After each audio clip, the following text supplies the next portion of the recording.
Delhi high court की bench के द्वारा 17 अक्टूबर 2025 को एक अपील की सुनवाई करते हुए पति के फेवर में एक बड़ा जजमेंट दिया गया है। इस अपील की सुनवाई जस्टिस अनिल क्षेत्रपाल और जस्टिस हरीश वैजनाथ की बेंच के द्वारा की जा रही थी। इसमें मामला यह था कि जो दंपति थी उसकी शादी 2010 में हुई थी और 2011 से दोनों अलग रह रहे थे। इसमें जो पत्नी थी वो रेलवे में एक कैटेगरी की अधिकारी थी और जो हस्बैंड है वो एडवोकेट थे, यानी कि वकील थे।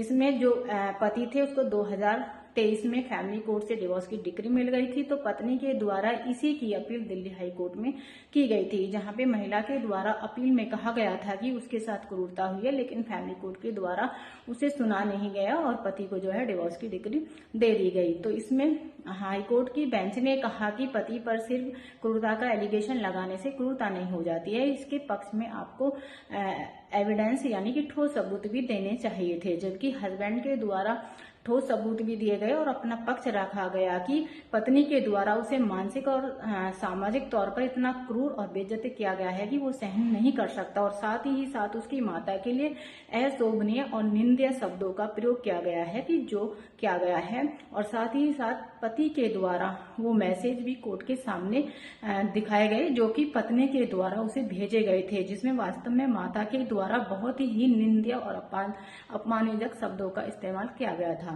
तो हाईकोर्ट की बेंच ने कहा कि पति के अधिकारों को जानना और माता पर इस तरह के निंदनीय और अशोभनीय शब्दों का इस्तेमाल करना अपने आप में एक पति के प्रति मानसिक और सामाजिक क्रूरता है और यह आधार का एक वैलिड ग्राउंड है। साथ ही साथ हाईकोर्ट की बेंच ने कहा कि पत्नी का जो कृत्य है वो इतना गंभीर है कि जो विवाह विच्छेद है वो होना ही चाहिए। यह कहते हुए दिल्ली हाईकोर्ट की बेंच के द्वारा जो पत्नी थी उसकी अपील को खारिज कर दिया गया और जो पति की डिवोर्स डिक्री थी फैमिली कोर्ट के द्वारा दी गई थी उसको बरकरार रखा गया। तो इसी प्रकार की लीगल जानकारी के लिए मुझसे जुड़े रहें, लाइक और फॉलो करते रहें।